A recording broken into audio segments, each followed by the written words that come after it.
Silence. Ooh.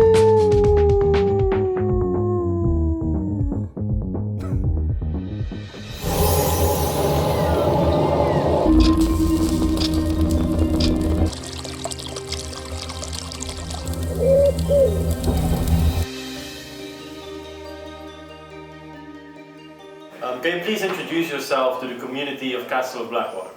Yeah, my name is Matthew Radley. I'm from the UK.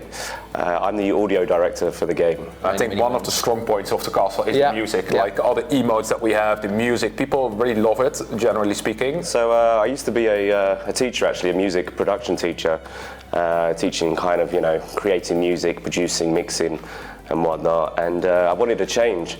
So I basically packed that in, left education, and decided to go freelance as a music producer, sound designer.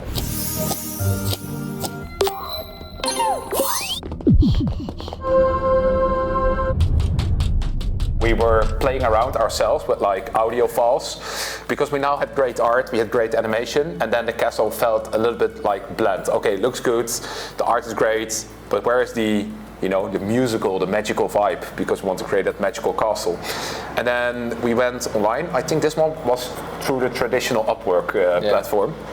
We just gave some small tasks to multiple audio directors, and Matthew was one of the guys that came back to us, and he just there was a kind of energy, like a kind of really unique kind of vibe in his music. We also spoke to some real industry professionals, but when it came down to the interview, it was the professionals who, like, you could tell that they do this all the time, so they really treated it like a run-of-the-mill kind of operation. But Matthew came so prepared to that interview. He had notes upon notes and prepared. You could tell that he'd spent like 6 hours preparing a whole concept development about how he was going to take control of the art design. That was the thing. That was the thing. The whole audio file thing. Yeah, that was great. And that convinced us that this is the guy for us, not just because he is the best audio director of the people that we spoke to, but because he is going to be able to show a level of passion and dedication to the project that you won't find in any other kind of freelance relationship. So we also hired him on the spot, and he's been with us also ever since.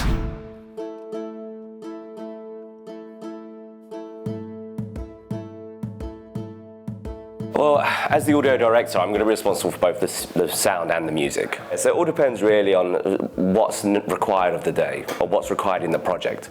So, for example, if it's a music focus, I'll be looking at obviously music that inspires me, but also what I feel like inspires the castle and the aesthetics that we have going on there.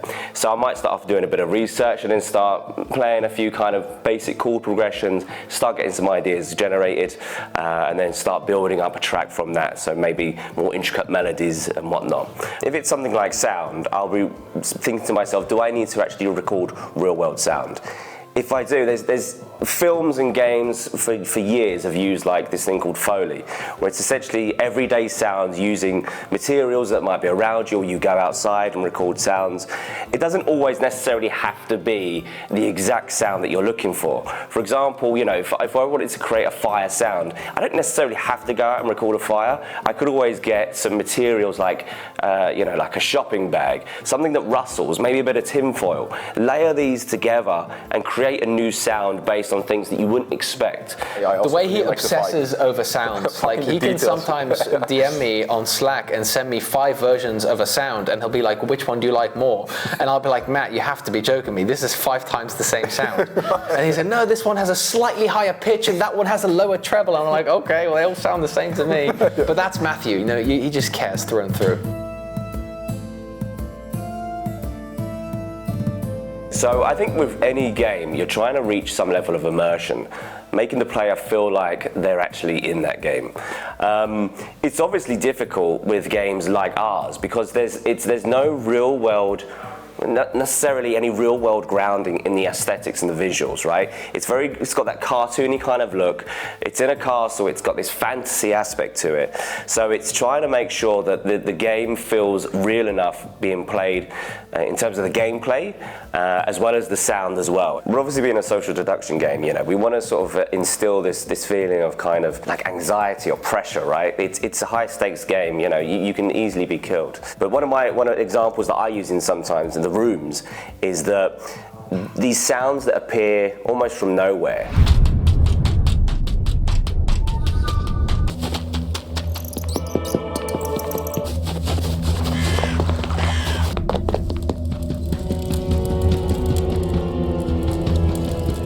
It makes you think, you know, is there someone around the corner? Is there someone just behind me or just out of my visibility at nighttime, for example? I was saying this to someone the other day, that it's the small things, it's the small comments that make me the proudest. You'd think that it might be this big music track that I'm proud of.